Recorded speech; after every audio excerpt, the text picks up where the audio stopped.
ये आदमी अब मर चुका है पिछले जन्म में, अब पहुंचा गेटवे के पास। वहाँ अब देखिए वहाँ क्या होता है। बोलता है मैं मर तो गया हूँ, लेकिन मरने के बाद क्या होता है मुझे ठीक से ओरिएंटेशन नहीं हुआ है। मैं लाइट टाइप की कुछ चीज़ दिखाई दे रही है। अब मैं अंदर जा रहा हूँ, अब मैं देखता हूँ क्या हो रहा है। बोलते कोई दिक्कत नहीं। डॉक्टर माइकल बोलते हैं आगे जाओ, तुम्हारे सामने कोई फिगर दिखाई दे रही है तो बताओ। तुम उसकी तरफ फ्लोट करते हुए जाओ और वो फिगर तुम्हारे पास आ रही है और मुझे बताओ क्या दिखाई दे रहा है। हे भगवान नहीं। डॉक्टर माइकल बोलते क्या देख रहे हो तुम, हिप्नोटाइज्ड है ना वो। तो हे भगवान मुझे पता था, डेविल आ गया मुझे रिसीव करने के लिए, मैं तो नर्क पे पहुंच गया हूँ। हे भगवान। डॉक्टर माइकल ने उन्होंने उसका हाथ पकड़ा, बोला शांत हो जाओ, तुम अभी कहीं नहीं, किसी हेल भी नहीं पहुंचे हो, कोई डेविल नहीं पकड़ रहा है तुमको। बताओ क्या चल रहा है, आराम से। चुप रहो तुम, बकवास कर रहे हो, मेरे सामने खड़ा है डेविल। वो हिप्नोटाइज्ड है और उसको दिख रहा है डेविल। बोलते तुम बकवास कर रहे हो, मैं डेविल नहीं, मैं हेल में बैठा हूँ भैया। डॉक्टर न्यूटन बोलते भैया मेरे क्लाइंट का पूरा सर मुंह पसीना हो गया, मैं टिश्यू पेपर उठाकर उसका पसीना पोंछ रहा हूँ। नमस्कार दोस्तों, स्वागत है आपका हमारी इस मिस्टिकल सीरीज में। इसका नाम है डेस्टिनी ऑफ सोल्स। बेसिकली मैं एक जिनोगी हूँ, मतलब एक स्पिरिचुअल बुक रीडर कह सकते हैं आप। मैं किताबें पढ़ता हूँ, उसके ज़रिए दुनिया को समझने की कोशिश करता हूँ। पिछले करीब 1 साल से मेरा इंटरेस्ट थोड़ा ज़्यादा ही हो गया सोल्स में और डेथ में। तो मैंने 2 बुक्स कवर की हैं, एक है जर्नी ऑफ सोल्स और दूसरी ये वाली बुक है जिसका नाम है डेस्टिनी ऑफ सोल्स। एक डॉक्टर माइकल नाम के हिप्नोथेरेपिस्ट हैं जिन्होंने अपने क्लाइंट्स को हिप्नोटाइज़ किया है, उनको पास्ट में ले गए हैं और फिर वो कहते हैं कि 2 जन्मों के बीच में मेरे क्लाइंट्स जिस चीज़ को भी जी रहे हैं, एक्सपीरियंस कर रहे हैं, वो मैं इस किताब में शेयर कर रहा हूँ। और बड़ी अजीबो-गरीब चीज़ें इन्होंने बताई। शुरू में तो मुझे विश्वास नहीं हो रहा था, लेकिन अब मुझे ये समझ में आया है कि हिप्नोथेरेपी अगर अच्छे से कोई कर सके, तो वो हम ह्यूमन माइंड के अंदर ऐसे देख सकते हैं जैसे कोई आदमी किसी लाइब्रेरी में देख सकता है। माइक्रोस्कोप के नीचे हम बैक्टीरियाज़ देखते हैं, ब्लड सेल्स देखते हैं, तो बहुत कुछ सीखने को मिलता है हम लोगों को। तो ऐसे ही माइंड के अंदर झाँकने का तरीका है हिप्नोथेरेपी। जब तक हम ज़िंदा हैं दोस्तों, जगे हुए हैं, जी रहे हैं, हमारे थॉट्स बहुत वाइल्ड हैं। देखा जाए तो हमारे माइंड की 5 बेसिक क्वालिटीज़ हैं या तो फंक्शंस हैं। कोई गेस वो पाँचों फंक्शंस कौन-कौन से हैं? हर एक इंसान जब ज़िंदा है, जग रहा है, मतलब जी रहा है, उसके 5 मॉडिफ़िकेशंस बोलते हैं। ज़ुनोगा में मैंने पढ़ाया भी है। 5 मॉडिफ़िकेशंस ऑफ माइंड। सबसे पहला है करेक्ट नॉलेज, जो चीज़ जैसी है उसको वैसे ही समझ पाना। दूसरा है इनकरेक्ट नॉलेज, चीज़ों को गलत समझना। वो क्यों होता है? क्योंकि हमारा माइंड हैलुसिनेट करता है, इमेजिन करता है। तो तीसरा है इमेजिनेशन, जिसमें आप इमेजिन करते हैं, आप जानते हैं कि आप इमेजिन कर रहे हैं। इसलिए इमेजिनेशन इनकरेक्ट नॉलेज से अलग है। मैं आपको देखूं और मैं ये बोलूं कि ये तो अमिताभ बच्चन है, और मैं जानता नहीं हूं कि आप अमिताभ बच्चन नहीं है, मैं वैभव शुक्ला को अमिताभ बच्चन बोल रहा हूं, तो ये इनकरेक्ट नॉलेज है। लेकिन मैं आपको एक कपड़ा पहना दूं, अमिताभ बच्चन की तरह बाल आपका चेंज कर दूं, अपनी इमेजिनेशन को यूज़ करके आपको मैं कुछ बनाने की कोशिश करूं, तो इमेजिनेशन है। मैं पेंटिंग करूं अपनी इमेजिनेशन से, तो इमेजिनेशन है। तो 3 फंक्शन कौन-कौन से हुए? Correct knowledge, incorrect knowledge, imagination. 2 तो बहुत आसान है, आपको याद होना चाहिए। Very good, sleep. और लास्ट, स्कूल के लिए बहुत काम का होता है लास्ट वाला, इंटीग्रिटी। तो बड़ी वेग सी चीज़ है, ये तो बहुत क्लियर फंक्शन है। हाँ, मेमोरी, एक्सेसिंग आवर मेमोरी। लेकिन ये पांचों फंक्शन, इसमें से स्लीप और मेमोरी, यही 2 क्लियर है। बाकी करेक्ट नॉलेज, इमेजिनेशन और इनकरेक्ट नॉलेज, ये बड़े खचर पचर है। एक आदमी सोचता है कि मैं सही सही सोच रहा हूँ, लेकिन क्या पता वो बायस्ड हो, इमेजिनेशन हो। और ख़ास तौर से जब आप बहुत दुखी हैं, तो उस समय इमेजिनेशन है या इनकरेक्ट नॉलेज है कि रियलिटी है। इसलिए दोस्तों, आज मैं केस पढ़ने वाला हूँ जो आपको बताएगा वेदर डीमंस और देवी देवता होते हैं कि नहीं होते हैं। उस दुनिया में हम कहते हैं, इस दुनिया में तो भाई नहीं दिखते। हमने मंदिर बना रखे हैं, अपने आप को खुश करने के लिए कि मंदिर भगवान में मंदिर होते हैं। अभी रिसेंटली मैंने किसी बच्चे का एक वीडियो देखा, उसने तुरंत उठते ही सोकर उठते ही बोला, हाँ भैया ब्लैक मैजिक होता है, भूत प्रेत होते हैं। उसने वीडियो बनाया इंस्टाग्राम पर और फिर अपने आप को डर को ख़त्म करने के लिए भाग गया मंदिर। बेचारा दुखी, मंदिर बंद था। तो इंसानों ने अपने डर को थोड़ा सा कम करने के लिए मंदिर बना लिए हैं। लेकिन सचमुच में देवी देवता होते हैं कि नहीं, ये सवाल मैं आपसे पूछ रहा हूँ। इसी का आज जवाब देने वाले डॉक्टर माइकल, बताइए। मुझे लगता है कि देवी देवता ऐसा सच नहीं, लेकिन जो उनके थ्रू जो टीचिंग्स लोग देते हैं देवी देवता के थ्रू वो होती हैं। तो एज सच फिजिकल लेवल पे देवी देवता नहीं होते आपके हिसाब से? तो मेरा एक क्वेश्चन है, जब देवी देवता नहीं है तो इतने ढेर सारे लोग क्यों मानते हैं कि वो हैं? एक मतलब एक आदमी होप के लिए मान लेते हैं। लोगों ने कमेंट किया है उस बच्चे के वीडियो के नीचे, हनुमान चालीसा पढ़ के सो, देवी का गले में लॉकेट लगा लो, जंतर मंत्र रख लो। और लोग तो कहते भी हैं कि हम इस मंदिर में गए थे, हमारी इच्छा पूरी हो गई। और भैया मतलब भक्त प्रहलाद और पता नहीं कितने बड़े बड़े किताबें लिखी गई हैं उनके ऊपर।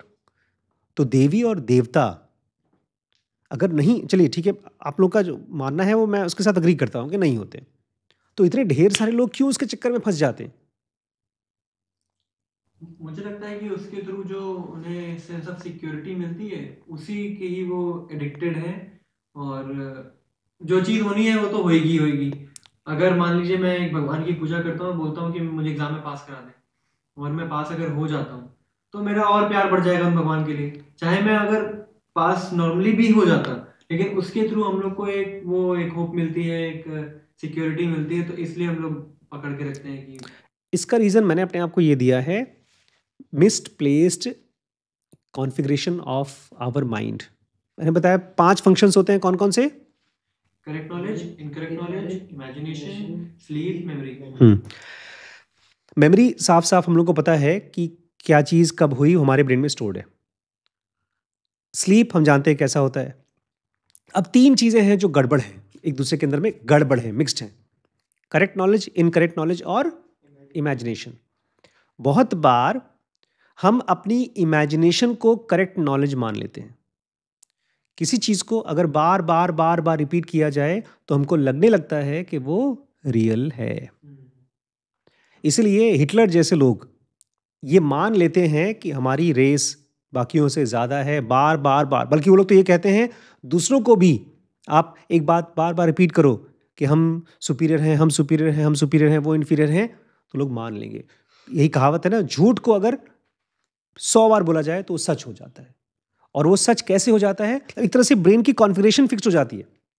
इसको ऐसे समझिए, हाँ, आप जो कुएँ में जो पानी निकालते हैं, तो रस्सी जिस पत्थर के ऊपर से गुज़रती है, वो पत्थर होता है, मोटा पत्थर, उसके ऊपर से रस्सी जब गुज़रती है तो क्या होता है?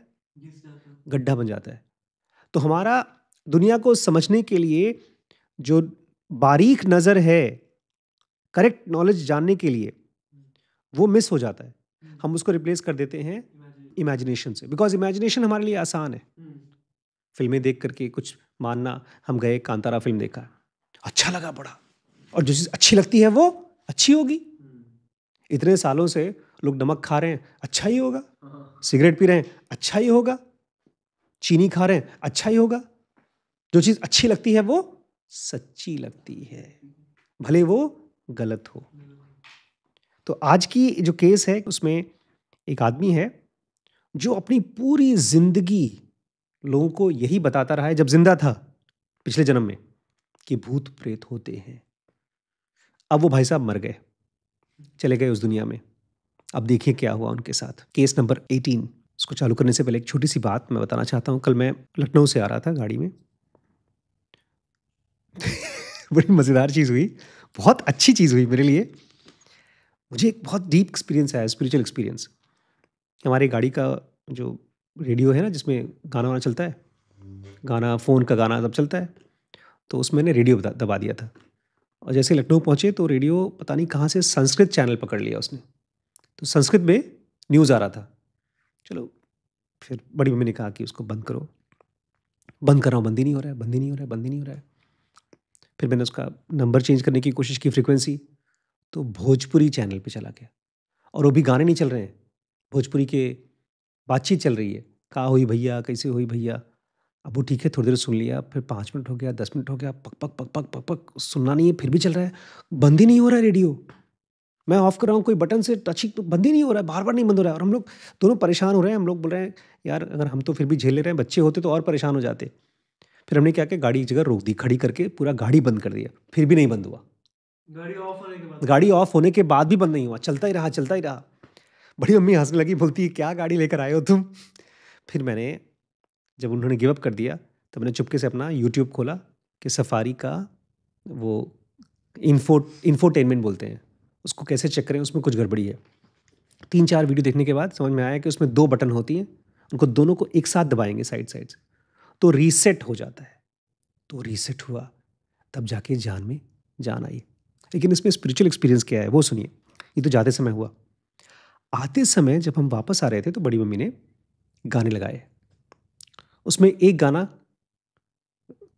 सदियों, कौन सा गाना है, सदियों से भी लंबी है दिल की, केसरिया तेरा, हाँ, कौन से मतलब गाने को सुनते हैं थोड़ा सा, केसरिया तेरा, केसरिया तेरा, इश्क है पिया। हाँ, ऐसे गाने हम सुनते सुनते आ रहे थे और बड़ा अच्छा लग रहा था। एक गाना आया, फिर दूसरा गाना आया, फिर तीसरा गाना आया। 6-7 गाने के बाद तो बड़ी मम्मी रोमांटिक हो गई। पीछे बैठी थी, ड्राइवर आगे बैठा है, यहाँ बैठा हूँ। बोलती है आशु, मुझे बोलती हैं, तुम मुझसे बार बार पूछते हो ना कि हम लोग की जो शादी हुई है मैंने सही डिसीजन लिया कि नहीं। नहीं, इंग्लिश में नहीं तो सुन लेगा ना। हाँ, तो मैंने कहा मैंने सही डिसीजन लिया कि नहीं लिया, मुझे दोबारा अगर शादी करने के लिए फिर से एक ऑप्शन मिलेगा तो तुम्हारे साथ करूँगी नहीं करूँगी। मैंने कहा क्या हो गया, लेकिन मैं समझ गया था कुछ पॉजिटिव हो रहा है। मैंने कहा हाँ, तो बोलती मैं 100 बार शादी करूँगी तुम्हारे साथ, you are the perfect man. मैं समझ गया कि उनको इन गानों की वजह से she is feeling good. And खाली गुड नहीं, हम लोग की लाइफ में अगर देखा जाए तो ओवरऑल लड़ाइयाँ कम होती हैं, बहुत कम लड़ाइयाँ होती हैं, we listen to each other.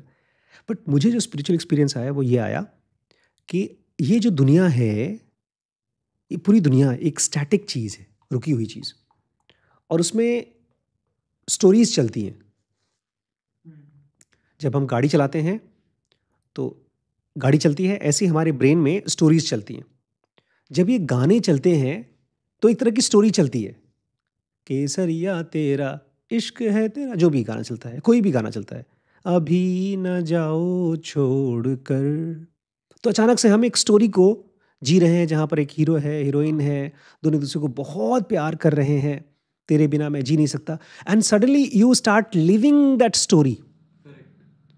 और वही चीज़ अगर आप कोई न्यूज़ देख रहे हैं, कोई ऐसी बातचीत देख रहे हैं, कोई ऐसी चीज़ देख रहे हैं जो आपको पसंद ही नहीं है, suddenly you are without story, there is no music. So reality as such physical world में कोई है ही नहीं। फिजिकल वर्ल्ड में बटन्स हैं, दबाया यू फील गुड, बंद किया यू फील ओके, कोई और खराब बटन दबाया यू फील बैड। तो अगर किसी तरह से हम लोगों ने अपने मन के अंदर में इन कहानियों से डिस्टर्ब होने वाला, इन्फ्लुएंस होने वाला, खुश होने वाला इस ब्रेन को ऐसा बना लिया कि वो आराम से अंदर जाकर के सेटल हो सकता है, यम नियम आसन प्राणायाम प्रत्याहार धारणा ध्यान वो अलग हो सकता है, फिजिकल वर्ल्ड के इन्फ्लुएंस से अपने आप को बचा सकता है, then that person is free. Otherwise आपका ब्रेन ऐसा है, कुछ भी कर लो, जैसे कोई कहानी आई वो उस कहानी के साथ खुश होगा, दुखी होगा, या तो डल होगा। अगर आप मंत्र जप कर रहे हैं, कोई चीज़ कर रहे हैं, इसमें माइंड का रिपीटेशन चल रहा है, तो उसमें केवल एक मेमोरी का खेल चल रहा है, करेक्ट नॉलेज नहीं मिल रही है। करेक्ट नॉलेज क्या है? That there is no meaning in this world universe, the true meaning is inside us. क्योंकि मैं देख रहा था उसी गाड़ी में यहाँ से वहाँ जाते समय मिजरेबल फील कर रहे हैं, उसी रेडियो की वजह से आते समय रोमांटिक और बड़ा डीप फील कर रहे हैं, खाली आवाज़ों की वजह से। मुझे लगा जैसे कि उन आवाज़ों से मेरे ब्रेन में केमिकल्स रिलीज कराए गए हैं, स्पेशली केमिकल्स रिलीज कराए गए हैं to feel romantic, to feel wise, to feel intelligent. This is like, मुझे लगा कि इंजेक्शन की तरह काम करते हैं ये आवाज़ें, साउंड जो टेप रिकॉर्डर में से चल रहा था। तो खैर केस नंबर 18 है, और ये भाई साहब क्या किए हैं पूरी जिंदगी? दूसरों को घोस्ट, भूत के बारे में, घोस्ट नहीं, डेविल, घोस्ट की भी एक खास बहुत पावरफुल जो सबसे होते हैं उनको डेविल बोला जाता है, जो सबसे भूतों के बॉस होते हैं। तो डॉक्टर न्यूटन से पूछते हैं, ये एक आदमी है जो 1920s में मरा है, आज से करीब 100 साल पहले मरा है, और मरने से पहले क्या काम करते थे पता है? Evangelical preacher. और इस आदमी ने पूरी जिंदगी प्रीचर की तरह क्या काम किया है? डेविल खोजते रहे हैं, कहाँ कहाँ पर डेविल ने वो लोग बोलते हैं, एक खास क्रिश्चियनिटी का ग्रुप है जो बोलता है कि अगर कुछ कुछ तुम गलत काम करो तो डेविल तुमसे करा रहा है। डेविल देखा है? डेविल की शक्ल देखी कैसी होती है? हाँ, तो ये जहाँ कहीं पर भी कुछ भी देखते हैं, लोग बोलते हैं अरे ये डेविल है, उसको ठीक करना पड़ेगा, इसे भूत भगाना पड़ेगा। और ये बोलते हैं पिछले जन्म में जब मैं लोगों को सरमन दिया करता था, सरमन मतलब चर्च में लोग आते हैं, मैं लेक्चर देते हैं, भाषण देते हैं, लोग डर जाते थे, कांप जाते थे। क्यों? अगर गलत काम किया तो कहाँ जाना पड़ेगा? डेविल के हेल में जाना पड़ेगा। उनके यहाँ गर्म तेल नहीं होता, उनके यहाँ डेविल होता है, वो डेविल डिसाइड करता है कि अब तुम्हारा क्या होगा। हम लोग इतने डरावने सरमोस दिया करते थे कि उनकी हड्डी हड्डी तक कांप जाती थी। ये आदमी अब मर चुका है पिछले जन्म में, अब पहुंचा गेटवे के पास, वहाँ अब देखिए वहाँ क्या होता है। बोलता है मैं मर तो गया हूँ, लेकिन मरने के बाद क्या होता है मुझे ठीक से ओरिएंटेशन नहीं हुआ है। मैं लाइट टाइप की कुछ चीज़ दिखाई दे रही है, अब मैं अंदर जा रहा हूँ, अब मैं देखता हूँ क्या हो रहा है। बोलते कोई दिक्कत नहीं, डॉक्टर माइकल बोलते हैं आगे जाओ आगे जाओ, तुम्हारे सामने कोई फिगर दिखाई दे रही है तो बताओ, तुम उसकी तरफ फ्लोट करते हुए जाओ और वो फिगर तुम्हारे पास आ रही है और मुझे बताओ क्या दिखाई दे रहा है। हे भगवान नहीं! डॉक्टर माइकल बोलते क्या देख रहे हो तुम? हिप्नोटाइज्ड है ना वो। हे भगवान मुझे पता था, डेविल आ गया मुझे रिसीव करने के लिए, मैं तो नर्क पे पहुंच गया हूँ, हे भगवान। उसके हाथ पकड़ा डॉक्टर माइकल ने, उन्होंने उसका हाथ पकड़ा, बोला शांत हो जाओ शांत हो जाओ, तुम अभी कहीं नहीं, किसी हेल भी नहीं पहुंचे हो, कोई डेविल नहीं पकड़ रहा है तुमको, बताओ क्या चल रहा है, आराम से, तुम हेल भी नहीं हो, आराम से देखो और बताओ क्या चल रहा है। चुप रहो तुम, बकवास कर रहे हो, मेरे सामने खड़ा है डेविल। वो हिप्नोटाइज्ड है और उसको दिख रहा है डेविल। बोलता तुम बकवास कर रहे हो, मैं डेविल नहीं, मैं हेल में बैठा हूँ भैया। डॉक्टर न्यूटन बोलते भैया मेरे क्लाइंट का पूरा सर मुंह पसीना पसीना हो गया, मैं टिश्यू पेपर उठाकर उसका पसीना पोंछ रहा हूँ। बेसिकली पता क्या हुआ है? इमेजिनेशन ने करेक्ट नॉलेज की जगह ले ली है। डॉक्टर माइकल बोल रहे हैं चिंता मत करो, कुछ चीज़ है जो तुम समझ नहीं पा रहे हो, मिस इंटरप्रिटेशन हो रहा है, तो पहले बताओ, देखो और बताओ क्या देख रहे हो। बोलता चुप रहो तुम, मेरी जिंदगी खत्म, अब मैं नर्क में आ गया हूँ, अब सब खत्म, ये चल रहा है इनका। और ये भाई साहब पिछले जन्म में क्या थे? प्रीचर थे, चर्च में लोगों को भगवान के बारे में बताने के लिए लोगों को डराया करते थे। डॉक्टर माइकल बोलते हैं अरे शांत रहो तुम, पहले बताओ तुम साफ साफ क्या देख रहे हो। पहले तो बोलते हैं सुनो सुनो देख रहा हूँ, पहले विस्पर करता है धीमे धीमे और बाद में थोड़ा जोर से बोलता है, मुझे एक बीइंग दिखाई दे रही है, इसका शक्ल रेडिश ब्लूइश फेस है, हॉर्न्स हैं सर पे, उसके सींग निकली हुई है, उसकी आंखें एकदम वाइल्ड हैं, उसके दांत निकले हुए फैंग्स हैं, और उसकी जो चमड़ी है जैसे कोई जला हुआ लकड़ी, ऐसी चार्ड वुड की तरह है। अरे भगवान भगवान, मैंने जीसस क्राइस्ट तुम्हारा इतना नाम लिया और मुझे तुमने नर्क में क्यों डाल दिया इसके सामने। डॉक्टर माइकल एकदम शांत हैं, बोलते ठीक है और क्या देखा बताओ। बोलते यार देखने को रहा क्या है, तुम्हें नहीं दिख रहा है मैं डेविल के सामने खड़ा हूँ। मेरा मतलब ये, डॉक्टर माइकल बोलते हैं मैं पूछ रहा हूँ कि तुमने उसका मुंह देख लिया, नीचे देखो उसकी बॉडी में और क्या दिखाई दे रहा है, और क्या दिख रहा है? कुछ नहीं दिख रहा है, बस सर दिख रहा है और नीचे घोस्ट की तरह विस्पी कुछ दिख रही लाइट, कुछ हवा टाइप का, ट्रांसपेरेंट टाइप का दिख रहा है। डॉक्टर माइकल बोलते थोड़ा सा ध्यान से देखो, तुम्हें अजीब नहीं लग रहा है कि जो घोस्ट है उसमें कोई बॉडी नहीं है, उसकी बॉडी तो होनी चाहिए ना। तो थोड़ा सा उसको हेल्प करने के लिए उन्होंने कहा टाइम में तुम आगे चले जाओ और बताओ तुम्हें क्या दिख रहा है। तो ये ऐसे खूब जोर से हिल रहा था, फिर ऊपर आगे ऐसा उठा, फिर आराम से कुर्सी पर बैठ गया। ये इंपॉर्टेंट है, पहले डर रहा था, अब वो रिलैक्स करके कुर्सी पर बैठ गया। बोलता है ये साला, ये मैं समझ जाना चाहिए, स्कैनलॉन है ये, इसने मास्क लगा रखा है डेविल का। पहले मुझे लगा कोई नाम है, लेकिन नाम नहीं है, उसका एक गाइड है। मरने के बाद हमको गाइड रिसीव करते हैं, तो गाइड ने इसको रिसीव किया मास्क लगा करके, किसका? डेविल का। तो ये मेरे साथ मजाक कर रहे थे, मेरे गाइड मुझे मरने के बाद रिसीव करने के लिए आए हैं और मेरे साथ मजाक कैसे कर रहे हैं? डेविल बन के आए हैं। तो अब तुम्हारे जो गाइड है स्कैनलॉन अब कैसे दिखाई दे रहे हैं? बोलते हैं यार मुझे क्या बेवकूफ़ बनाया। लंबे चौड़े हैं, सुंदर सा ग्रे हेयर है इनका और मिस्चिफ वाली स्माइल है। ऐसे वो मुस्कुराने वाली है, बेवकूफ़ बना दिया, बेवकूफ़ बना दिया, ऐसे वाली स्माइल है। मुझे समझ जाना चाहिए था। मैं जैसे अनअवेयर हुआ, मुझे फँसा लिया, बेवकूफ़ बना दिया। तो ये तो गलत किया उन्होंने। स्कैनलॉन तुम्हारे मास्टर हैं, गाइड हैं, तुमको डरा रहे हैं। तुम अभी-अभी मर के गए हो उधर दूसरी दुनिया में, डराना तो नहीं चाहिए। बोलते हैं बस ये वो तो बहुत अच्छे टीचर हैं। लेकिन वो पूरे ग्रुप को मास्क लगा-लगा करके ऐसे सिखाते हैं। उनका तरीका है लोगों को पढ़ाने का, बताने का। बोलते हैं वो तो ठीक है, लेकिन मुझे बताओ तुम्हें डेविल का ही मास्क क्यों लगा के डराया? कोई और मास्क क्यों नहीं लगाया? उनसे बात करो, मुझे बचाओ। बहुत इंपॉर्टेंट चीज़ है। इस आदमी ने पूरी ज़िंदगी क्या किया? डेविल के बारे में लोगों को डराया। तो ये मेरी मिस्टेक थी ना। मैंने जहाँ पर डेविल नहीं था, वहाँ पर भी डेविल देखा। मैंने जितना लोगों को डरा-डरा के बोला, देखो गलत काम करोगे तो हेल में जाओगे। ऐसा कुछ नहीं होने वाला था। पूरी ज़िंदगी मैंने यही किया, तो उन्होंने मुझे दिखाया, ठीक है तुम मर गया, तू आ गया हेल में। मेरी ही डोज़ मुझे ही दे दी। जो मेरी गलतफ़हमी थी, वो हटाने का तरीका था कि अरे बेवकूफ़, ये तू बता रहा है, ये तू लोगों को एक्सपीरियंस दे रहा है मरने के बाद, जबकि ऐसा होता ही नहीं है।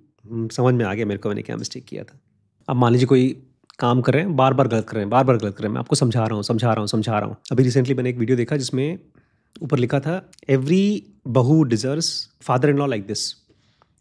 उसमें बहू बेचारी घूंघट करके काम कर रही है, तब तक उसका हस्बैंड ना करके उसको डांट रहा है कि ठीक से घूंघट नहीं किया, तो उसका बाप अपने बेटे को डांट रहा है। बहुत बार ऐसा होता है कि आपके सामने कोई चीज़ गड़बड़ होती है, आपको दिखता नहीं है। पूरी ज़िंदगी गलत चीज़ करते हैं, फिर अचानक से कोई आदमी आपको झकझोर दे, तब जाके आपको दिखता है। यही कह रहा है कि मैंने पूरी ज़िंदगी ये गलत फहमी में बिताई कि डेविल होते हैं, और लोगों खाली ये नहीं, मैंने नहीं, खाली गलतफ़हमी मुझे नहीं हुई, मैंने दूसरों को दिया। डॉक्टर माइकल बोलते हैं, पहले मुझे साफ-साफ ये बताओ कि क्या तुम सचमुच में मानते थे कि डेविल्स होते हैं? बोलते हैं, नहीं, यही तो मैं बताना चाहता हूँ कि मैं मानता था कि होते हैं। लेकिन अब जब मैं मर के बाहर आया हूँ, तो मुझे समझ में आ रहा है, नहीं है भैया, गलत था वो। डॉक्टर माइकल बोलते हैं, रुको, इतनी जल्दी मत बोलो। क्यों मानते थे तुम? देखो, हम सब ना, जैसे मैं दहेज को बिल्कुल नहीं मानता हूँ। आज मेरे एक भाई साहब से बात हो रही थी, वो दहेज मानते हैं। उनको लगता है दहेज प्रथा सही है। जैसे मैंने उनको कहा, हमारी बात कुछ और होती है, मैंने दहेज की जैसे बात की, बोलते हैं बात को दहेज की तरफ मत ले जाइए, वो अलग मुद्दा है। मैं दहेज को गलत मानता हूँ, लेकिन ये मैं बचपन से नहीं मानता था। बचपन से मुझे लगता था यार, गाड़ी अगर मिल रही है शादी में मुफ्त में, लाखों रुपए मिल रहे हैं, और मैं तो लड़का हूँ, मिल रहा है तो क्या दिक्कत है। जैसे आप लोग दहेज तो नहीं मानते, लेकिन आप लोग ये तो मानते हैं, अगर किसी के घर में गए, रिश्तेदार के घर में 100, 500, 2,000 रुपये मिल गए विदाई में, तो क्या बुरा बात है। गिफ्ट तो सबको पसंद है। ऐसे ही लोग दहेज को मानते हैं। दहेज मतलब एक बड़ा गिफ्ट। लेकिन दहेज सही है कि गलत? गलत है। लेकिन जो आदमी पूरी जिंदगी उसको सही मान रहा है, वो क्यों मान रहा है? क्योंकि उसको असल में सामान चाहिए, मुफ्त का सामान चाहिए। ऐसे ये आदमी पूरी जिंदगी ये मानता रहा है कि डेविल होते हैं। तो क्या चाहिए था? डॉक्टर माइकल पूछ रहे हैं, क्यों कर रहे थे तुम ये? तुम्हें और खोजना चाहिए था ना, डेविल होता है कि नहीं, बाइबल में क्या लिखा गया है, क्या सिखा रहे हो? तुम्हें क्या चाहिए था? बोलते, जब मैं दूसरों को ये सिखाता था कि भूत होते हैं, डेविल्स होते हैं, तो मुझे पावर मिलती थी। दूसरे मुझसे डरते थे, वो कंट्रोल मुझे मिलता था। बोलते हैं लोग अच्छे होते हैं, बुरे भी होते हैं। ऑलमोस्ट हर किसी के अंदर कुछ न कुछ अच्छाई होती है, फिर भी मैं उसको डराता था। मैंने गलतियाँ तो की, लेकिन धीमे-धीमे जो चीज़ मैं पढ़ाता था, उसका मुझे ही भरोसा होना शुरू हो गया। अब सुनिए, एक और बड़ी ख़ास चीज़ है। हमने जर्नी ऑफ सोल में काफ़ी अच्छे से पढ़ा है, जब हमारा नया जन्म होता है, तो एक ख़ास तरीका होता है बॉडी चूज़ करने का। आपको कुछ याद है कैसे चूज़ करते हैं? जो जीएस में पढ़ा है। हाँ, एक जगह होती है, हाँ बड़ी सी कमरे जैसा होता है। हाँ हाँ हाँ। उसमें ढेर सारी लाइव्स तो दिखाई देती हैं। उसमें आप सेलेक्ट करके कुछ-कुछ लाइव्स को जी के आते हो। जैसे हम प्लेस ऐसे हुआ, प्लेस ऑफ रिकॉग्निशन टाइप का, नहीं कुछ उसका कुछ और नाम था, बट आप सही बोल रहे हैं, ऐसा कुछ था। जब हम कोई सामान खरीदने जाते हैं, आज मैं गया था कुछ स्वेटर खरीदने के लिए, तो मुझे थोड़ा आलस आ रहा था। तो एक स्मॉल साइज़ था, मीडियम था और लार्ज था। मैंने जब स्मॉल ट्राई किया तो मुझे लगा स्मॉल ही ले लेते हैं, थोड़ा सा ही तो टाइट लग रहा है। तो मुझे लगा नहीं यार, पैसे खर्च होंगे, तो उसको निकाल करके मीडियम ट्राई किया। मुझे लगा चलो मीडियम ही सही है, वही ले लेते हैं, अब कहाँ बार बार चेंज करें। लेकिन वो भी थोड़ा टाइट था। फिर लार्ज लिया, तो लार्ज तो ठीक लग रहा था, लेकिन इतना भी ठीक नहीं लग रहा था। मुझे लगा कि शायद मीडियम सही है, लार्ज सही नहीं है, लेकिन मुझे आलस लगा, मैंने फाइनली लार्ज ले लिया।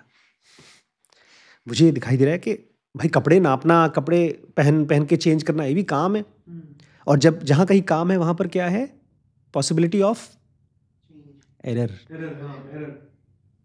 ऐसे ही एक बॉडी सेलेक्ट करना है, वो एक काम है, वहाँ पर भी एक गलती हो सकती है आपसे।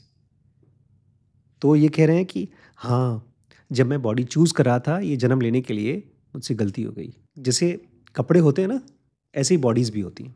कुछ कपड़े होते हैं जो बहुत सिंपल कपड़े होते हैं, उसको देख करके लोग आपको देखेंगे भी नहीं, आप चले जाएंगे, कोई नोटिस भी नहीं करेगा। कुछ कपड़े ऐसे होते हैं लोग जानबूझ के आपको नोटिस करेंगे, खासतौर से हमारे बॉलीवुड के, हॉलीवुड के जो एक्टर्स एक्ट्रेसेस होते हैं, वो ऐसे ही कपड़े पहनते हैं ताकि लोग उनको देखें। ऐसे ही बॉडीज़ भी होती हैं, आप उन बॉडीज़ को पकड़ेंगे, मतलब पहनेंगे, तो दुनिया आपको देखेगी। वो हिटलर बनेंगे आप बड़े बड़े नेता बनेंगे, कुछ ऐसा जो पावरफुल इंसान होगा, लोगों का ध्यान अब तक खींचेंगे, बोलते मैंने ऐसी ही बॉडी पकड़ ली। फीस्टी माइंड, एक ऐसा माइंड जो बहुत फीस्टी था, मतलब जहाँ कहीं पर भी कोई इंटरेस्टिंग कहानी मिल रही है उसी को मानने वाला माइंड, सच को खोजने वाला माइंड नहीं, फीस्टी माइंड। मेरा एक दोस्त है, कई सालों बाद जब मैं उसे मिला, कॉलेज में तो हमारा अच्छी फ्रेंडशिप थी, साथ में फिल्में देखते थे, खाना बनाते थे, मैगी खाते थे। अब वो अपने आप को बोलता है कि मैं भगवान का अवतार हूँ, वो मानता है। उसकी इनफैक्ट हेयर स्टाइल देखेंगे, कपड़े देखेंगे, चलने फिरने का स्टाइल देखेंगे, तो एकदम लगता है साक्षात भगवान उतर के आ गए थे। तो ये है फीस्टी माइंड, जब एक आदमी अपने ही बातचीत से बह जाता है, जो बोलता है, जैसे नहीं वो आपका कौन सी फिल्म है, सीक्रेट गेम्स, उसमें नवाजुद्दीन सिद्दीकी क्या बोलते हैं, कभी कभी लगता है मैं ही भगवान हूँ। तो कहाँ से ये इल्यूजन आ रहा है उनको, मैं ही भगवान हूँ? ये आता है swept away by the feisty mind से। कभी अगर आपको ऐसा इल्यूजन हो, नहीं यार, जैसे हम लोग को होता भी है, इतना भी बेकार नहीं हूँ स्टूडेंट में, 80-90% तो पा ही जाऊंगा, बुरे से बुरे कंडीशन में 80% तो आ ही जाएगा। कैसे पता तुम्हें? ये फीस्टी माइंड है। डॉक्टर माइकल पूछते हैं, अच्छा और तुमने यही बॉडी क्यों चूज की जिसमें लोगों को तुम डरा रहे हो डेविल के नाम से? बोलते हम, मेरे पिछले जन्म में गड़बड़ी हो गई, मुझे ना ये चाहिए था कि मैं कंट्रोल में रहूं, मैं बॉस रहूं, क्योंकि इसके पहले के जन्म में लोग मुझे बहुत सीरियसली लेते नहीं थे। पता है स्पिरिचुअलिटी में क्या कहा जाता है, सबसे बड़ी क्वालिटी क्या होती है? बीइंग नॉर्मल से भी नॉर्मल। हम सबके अंदर में ये टेंडेंसी होती है कि जब कहीं कोई बात कर रहा है तो हमारे ऊपर ध्यान दे, को क्या बोलते हैं, अटेंशन सीकर, सेंटर अटेंशन हमको चाहिए। अगर नहीं मिलता तो हम दुखी हो जाते हैं। इस आदमी को नहीं मिल रहा था पिछले जन्म में, नहीं मिल रहा था, इसने अगले जन्म में ऐसा बॉडी चूज किया कि कई लोगों का सेंटर ऑफ अट्रैक्शन ही बन गए, डरा डरा के अपनी तरफ अट्रैक्शन ले रहे हैं। डॉक्टर माइकल बोलते हैं, अब बताओ तुम्हारे गाइड ने एक मास्क लगाया डेविल का, तो क्या वो तुमने जो कुछ भी चर्च में पढ़ाया है वो सब गलत है? आप जब किसी और इंसान से बात करते हैं ना, तो आप उससे या तो डरा के काम करा सकते हैं या तो तर्क से समझा करके। अक्सर जो इम्पेशेंट लोग होते हैं वो डराने का ही रास्ता अपनाते हैं। सारे पेरेंट्स बचपन में डरा डरा के काम करते हैं, बहुत कम पेशेंट पेरेंट्स होते हैं ऐसे जो बच्चों से आराम से बात करते हैं, बात करते हैं, बात करते हैं। ये आदमी बोलता है मैंने ऐसी बॉडी चूज़ की जहाँ पर मैं आसानी से लोगों को डरा करके काम करा सकूँ, बजाय कि लोगों को रीज़न दे सकूँ, तर्क दे सकूँ। और मेरे मास्टर मुझे वो डर दिखाना चाहते थे, जो तुम दूसरों को डर दे रहे हो, दूसरे बेचारे मर के क्या झेलते होंगे, वही तुमको मैं दिखा रहा हूँ।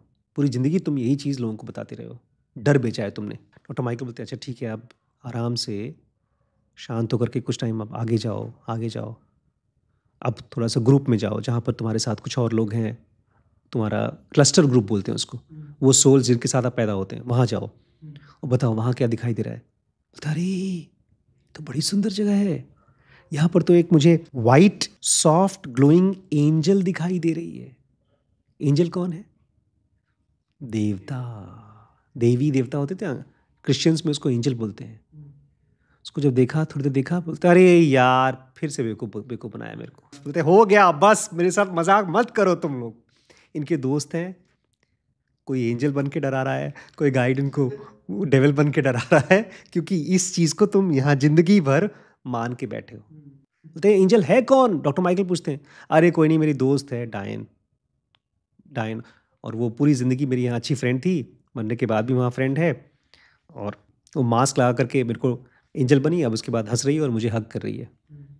और तो माइकल बोलते हैं मैं थोड़ा कंफ्यूज्ड हूँ, सोल्स तो कोई भी फीचर ले सकती हैं, कोई भी शेप ले सकती हैं, तो ये मास्क लगाने का नाटक क्यों कर रही हैं सोल्स तुम्हारे साथ? देखिए, ये है फ़ोन और मैं इसके ऊपर लगा देता हूँ एक कागज़ का टुकड़ा। अब जब मैं इसको हटाऊंगा तो आपको मालूम पड़ जाएगा कि मैं इस फ़ोन को इस चीज़ से छुपा रहा था। डॉक्टर माइकल से ये आदमी बोलता है कि मास्क मुंह पे चिपका करके जब दिखा रहे हैं तो मुझे दिखाना चाहते हैं कि तुमने एक असली चीज़ को नकली से छुपा दिया, इसलिए मास्क पहन करके मुझे सिखा रहे हैं कि जो तुमने वहां दिया है वो मास्क दिखाया है, जो असली चीज़ थी वो हम ये हैं। बोलते हैं एक तरफ मेरे गाइड आए, मास्टर आए, वो डेविल बन के आए, तो उनका इफेक्ट ये कम कर रही है, लेकिन बाद में ये भी मुझे बता रही है कि डेविल भी नहीं होते और एंजल्स भी नहीं होते, खाली हम सोल्स हैं बस।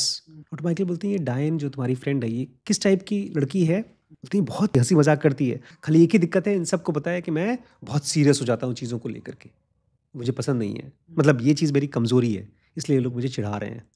एक नई चीज़ मैंने अभी रिसेंटली डिस्कवर की अपने माइंड में, मैं आपके साथ शेयर करना चाहता हूँ। आजकल एक बहुत फेमस व्लॉगर है यूट्यूब पे, सौरभ जोशी, उसकी शायद शादी-वादी होने का चल रहा है कि शायद शादी हो गई, पता नहीं। मैंने उसका रिसेंट एक वीडियो देखा, इसमें लोगों ने कमेंट किया है कि उसकी जो पुरानी गर्लफ्रेंड टाइप की एक लड़की थी, पता नहीं गर्लफ्रेंड थी कि नहीं, वो ज़्यादा अच्छी थी। वो बहुत सॉफ्ट थी, कम घमंडी थी, हम्बल थी, उससे शादी करना चाहिए था इसको, सौरभ जोशी को। इस लड़की से नहीं करना चाहिए था, जो नई लड़की है। बोल रहे हैं ये बहुत घमंडी है, एरोगेंट है। तो अक्सर ऐसा होता है जब मैं आपको बताऊँगा ना कि ये आदमी घमंडी है, तो आप भी उसको देखेंगे तो आपको भी समझ में आ जाएगा वो घमंडी है। लेकिन क्या सचमुच में वो घमंडी है कि नहीं? क्योंकि हर आदमी अंदर में तो सोल है, ऊपर से एक बॉडी और माइंड है। हर आदमी अंदर से तो वल्नरेबल है। मैंने इस बच्ची की जब फ़ोटो देखी, मतलब इस बच्ची की जो सौरभ जोशी की वाइफ़ होने वाली है या हो चुकी है पता नहीं, मुझे लगा इसकी इतनी बुराई हो रही है, कैसा फ़ील कर रही होगी बेचारी? तो मेरे मन में ये थॉट नहीं आया कि घमंडी है, जैसा कि नॉर्मली आता। जब 1000 लोग एक आदमी को घमंडी बोलते हैं ना, तो आप बुद्ध नहीं बन पाते। बुद्ध ने किसको घमंडी नहीं बोला? अंगुलीमाल को। हम लोग बुद्ध की तरह नहीं सोच पाते, क्यों?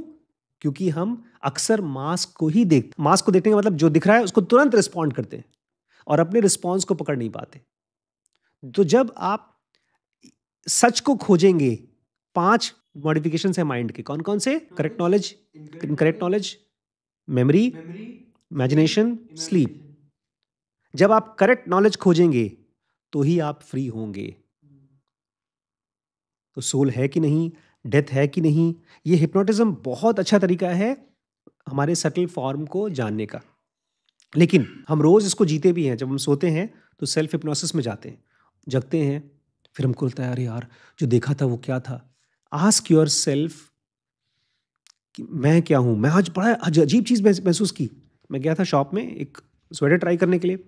मैंने शीशे में अपनी शक्ल देखी और अपनी आँखों से अपनी आँखों को देखा और मुझे कुछ सेकंड के लिए ऐसा लगा जैसे ये शरीर मैं नहीं हूँ। अगर आप दोनों आँखों से अपनी आँखों को देखेंगे ना, ध्यान से देखेंगे, तो आपको ऐसा फ़ील आएगा कि ये किसी और को देख रहे हैं आप, एज़ इफ़ ये बॉडी आप नहीं है। और ये ज़ेनोगा में एक मेथड है, प्रैक्टिस, मेडिटेशन का प्रैक्टिस है। Try to see both your eyes with both your eyes. तो अचानक से आप जो ट्रू सेल्फ है, जो सोल है, वो अलग हो जाएगा आपसे। कुछ सेकंड के लिए ही, लेकिन हो जाएगा। तो खाली मैं आपको ये बताना चाहता हूँ, अगर आपको लगता है देवी, देवता, भूत, डेविल्स ये सब आपको आकर के परेशान कर रहे हैं, तो ये सब कुछ नहीं है। केवल आपका अंदर का सेल्फ है, डिवाइन फ्रैगमेंट है, वही सच है। बाकी सब कुछ स्टोरीज़ है जो आपके दिमाग में चल रही हैं। अच्छी स्टोरीज़ चलती हैं तो अच्छा लगता है, ख़राब स्टोरी चलती है तो ख़राब लगता है। बट अच्छी स्टोरीज़ भी अल्टीमेटली जब ख़त्म होती हैं तो ख़राब लगता है। इसलिए इस दुनिया की कोई भी स्टोरीज़ को बिलीव करने की ज़रूरत नहीं है। केवल सच को एक्सप्लोर करिए जो डेथलेस है और वो हमेशा हमेशा के लिए है। वही आपका रियल नेचर है, ट्रू सेल्फ है। ठीक है दोस्तों, कल हम और पढ़ेंगे आगे। दोस्तों, सीरीज़ जो आपने अभी भी देखा ये dkbrains.com पे अवेलेबल है और अब हमने कुछ नया किया है इस प्लेटफ़ॉर्म पे। इसका स्ट्रक्चर हमने पार्ट्स में डिवाइड किया है क्योंकि बहुत से लोग हैं जो हमारे कोर्सेज़ ट्राई करना चाहते थे लेकिन नहीं कर पाते थे फ़ीस की वजह से। तो हमने एक ऑप्शन चालू किया है जो फ्री है। अच्छा, उसके बाद अगर आपको लगता है कि नहीं मुझे अब पेड कोर्स करना है और फाइनली अगर आपने डिसाइड कर लिया है कि आप हमारे साथ लंबे समय तक चलना चाहते हैं, तो एक ऑप्शन है ग्रो, जिसमें हमारी सारी सीरीज़ आपको अवेलेबल है थ्रू आउट द ईयर। लेकिन उसके साथ-साथ इसको एक अपॉर्च्युनिटी भी बना सकते हैं अपनी अर्निंग का। बहुत ज़्यादा तो नहीं लेकिन फिर भी कुछ न कुछ आपको अर्निंग होगी जब आप इस सीरीज़ को देखते हैं और किसी और को रेफ़र करते हैं। ट्राई आउट करिएगा, मुझे कमेंट के ज़रिए बताइएगा। आपके सजेशंस हमारे लिए बहुत इम्पोर्टेंट हैं। मैं वेट करूँगा आपके कमेंट्स का। ठीक है।